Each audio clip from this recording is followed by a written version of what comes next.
There is a recurring idea that appears across ancient mystery cults, modern intelligence programs, and the darkest corners of our current elite power structure.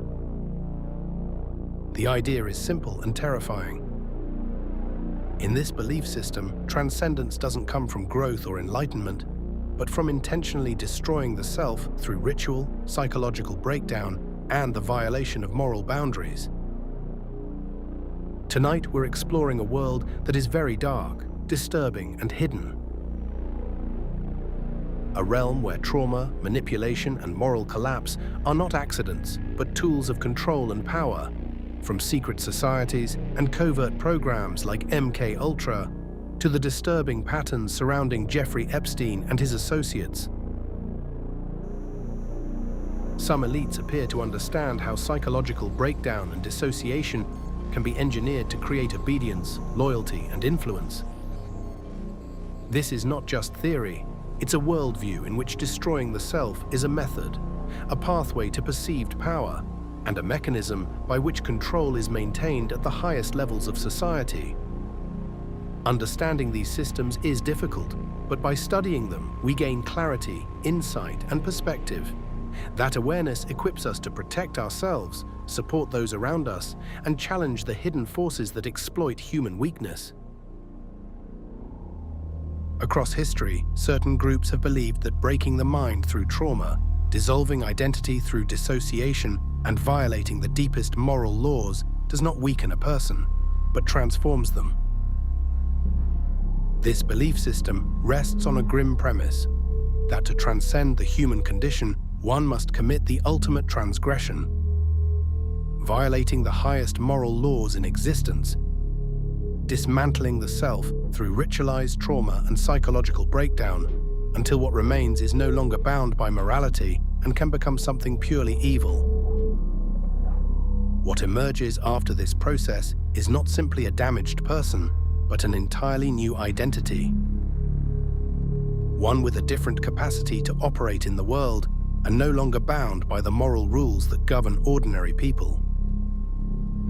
This is not a discussion about random abuse, isolated crimes, or acts of chaos for their own sake. It is about a belief system, a philosophy that has been practiced by certain elites, for which there is substantial historical, psychological, and documentary evidence showing it is not merely theoretical, but actively applied as a method of control, initiation, and power. In the 1950s and 60s, the CIA ran a classified program known as MKUltra, and its purpose was not therapy or healing, but total control. Declassified documents show that the program experimented with electroshock therapy, sleep deprivation, extreme psychological stress, and drug-induced dissociation, all designed to systematically dismantle the human mind. One of the central methods, known as de-patterning, aimed to erase personality structures, memory, and ego identity. And evidence suggests MKUltra's architects were aware that dismantling identity could weaken ethical restraints as part of creating a fully malleable subject. Once the mind was broken down, researchers attempted to install a new personality through a technique called psychic driving. The logic was brutal but precise. Destroy the self, then replace it. Whether MKUltra fully achieved its goals is less important than the insight it provides. Intelligence agencies believed that dissociation and trauma could unlock new capacities, from compliance and obedience to enhanced performance under extreme conditions. Trauma was not an unfortunate side effect. It was the program's primary instrument, and the likely disruption of moral frameworks was an intended component of the process. Modern psychology recognizes dissociation as a natural defense mechanism. When trauma becomes overwhelming, the mind begins to fragment. Memory separates, identity loosens, and the self fractures simply to survive. Clinically, dissociation can appear as anything from depersonalization and derealization to complete identity fragmentation. But this process is not random. It is predictable, it can be induced, and once triggered, it can be shaped. This is not speculation, it is documented psychological science. Under extreme stress, the mind becomes programmable, highly suggestible, and detached from the moral anchors formed during early development. And that fact carries enormous implications. If trauma can dissolve identity, then identity can, in theory, be rebuilt.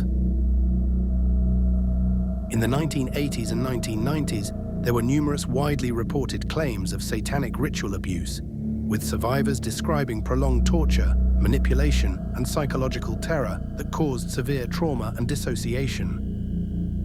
According to these accounts, the perpetrators, the Satanists, deliberately used trauma and fear to break down and control their victims. This dark system granted the abusers authority and mastery. The victims were made more controllable and susceptible to dissociation, while the perpetrators believed that dismantling moral constraints enhanced their own power. For the victims, this often meant fractured identities and extreme psychological damage. For the abusers, it reinforced a sense of dominance and the belief that they could unlock extraordinary abilities through these ritualized abuses. The Greek mystery schools, particularly the Eleusinian mysteries, centered on symbolic death and rebirth. Initiates were subjected to powerful psychoactive substances and orchestrated sensory experiences that pushed them to the brink of terror, disorientation, and what can be described as existential collapse. They were told, to live, you must first die, not physically, but psychologically. Historical accounts suggest that many initiates believed they emerged transformed, no longer afraid of death and no longer bound by ordinary identity. This pattern appears across other traditions as well. Shamanic initiations often involve dismemberment visions, near-death ordeals, or structured trials intended to dissolve the ego. These experiences were not random, they were deliberate psychological events. The initiate's sense of self was annihilated and then reconstructed. This is what we would now recognize as dissociation, ritualized and intentional, designed to produce a transformed identity. Aleister Crowley gave this process a name, crossing the abyss. In his system, the ego must be completely annihilated, the moral self dismantled, and all attachments sacrificed. What emerges on the other side is no longer human in the conventional sense, but an identity reshaped and freed from ordinary limitations. Crowley warned, however, that most who attempt this journey fail. They either descend into madness or become what he called the Black Brothers, those who destroy the self but reconstruct it incorrectly, creating something corrupted rather than transcendent. Still, the underlying premise is unmistakable. In Crowley's system, the annihilation of the ego and attachment to the false self is the path to transcendence. Crossing the abyss allows the practitioner to shed illusions that bind ordinary identity, opening the door to spiritual insight and mastery. Crowley did not invent this idea, but he fully understood it, turning concepts found in ancient mystery traditions into a structured philosophy of self-annihilation and transformation. In the 18th century, Jacob Frank and his followers taught that breaking moral and religious rules wasn't just allowed, it was spiritually necessary. They deliberately violated laws and social norms, believing that transgression itself could elevate them, pushing them beyond ordinary limits and closer to hidden knowledge or power. In their system, the act of crossing boundaries was a key part of spiritual transformation. This idea of gaining power through norm-breaking isn't unique to Frankism. In India, the Aghori sect practices extreme inversions of social and bodily taboos, dwelling in cremation grounds, using human bones in rituals, even consuming substances society deems forbidden. They believe that confronting the taboo dissolves fear and attachment, opening the mind to a higher state of awareness. Across cultures, ritual inversion, breaking rules, crossing boundaries, has long been used as a tool for transformation, showing that bending or abandoning ordinary norms can, in some belief systems, grant extraordinary insight or power. Within this worldview, moral transgressions and inflicting trauma is not seen as merely destructive, but initiatory, a necessary breaking point through which identity is dissolved. Morality is stripped away, and access to power is believed to be unlocked through the ultimate transgression. Across occult lore, some transgressions are believed to shatter the moral self completely. Once committed, there is no turning back. These acts are not for pleasure. They are ritualized, initiatory, and meant to break the self entirely. The idea is that by committing an act so extreme it permanently breaks your sense of right and wrong, you sever your connection to guilt, fear, and conscience. What emerges is a person unbound by morality, capable of acting without hesitation. To believers, this destruction is not corruption, it is liberation. Jeffrey Epstein's crimes provide a modern example of this principle in action.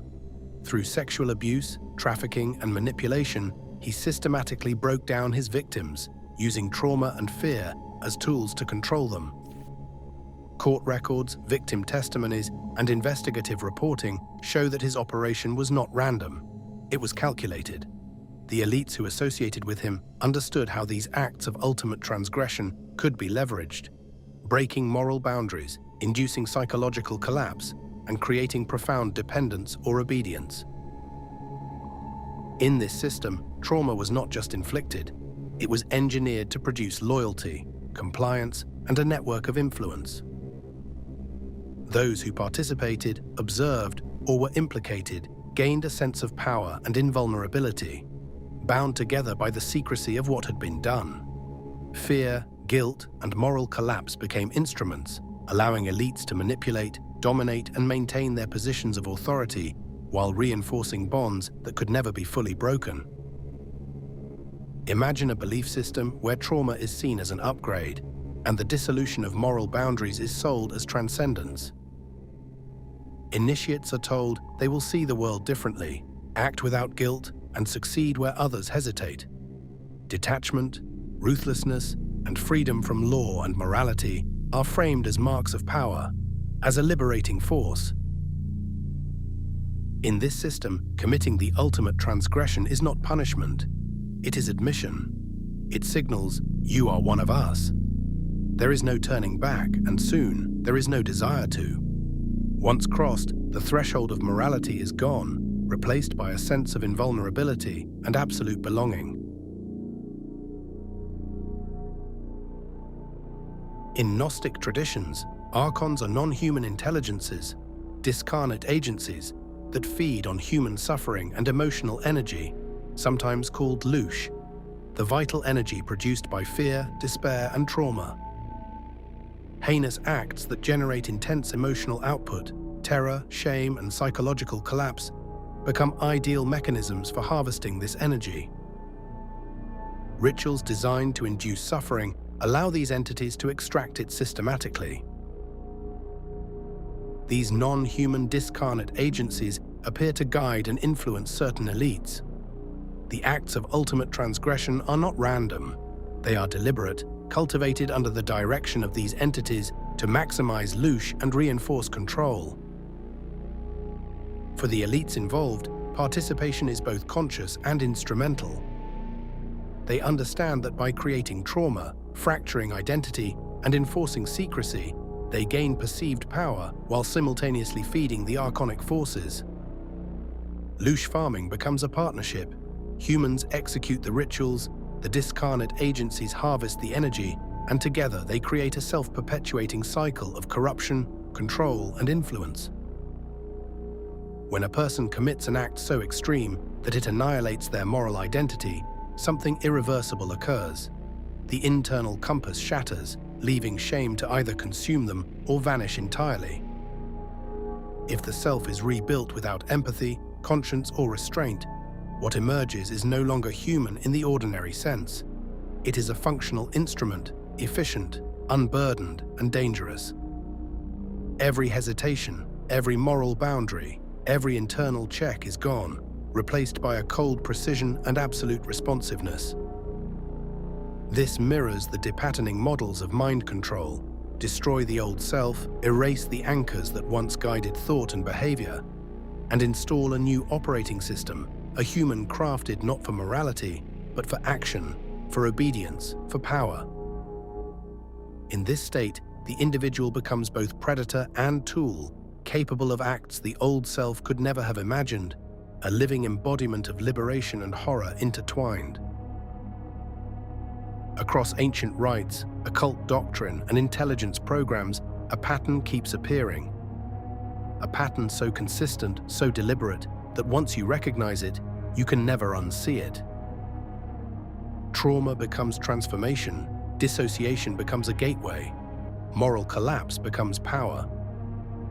Whether framed as initiation, science, or spirituality, the outcome is the same: a class of people who believe they have transcended humanity, and in doing so, justify anything.